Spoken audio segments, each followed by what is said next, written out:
এই পঞ্চবেণীতে স্নান করব। এটা গঙ্গা যমুনা সরস্বতীর সঙ্গম স্থল। এখানে আমি যাচ্ছি, এখানে স্নান করব। জয় গঙ্গা মাইয়া।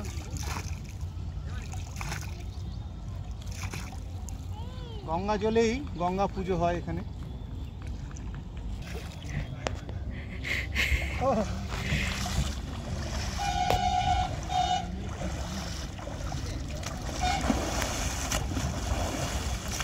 शंभू हर हर महादेव,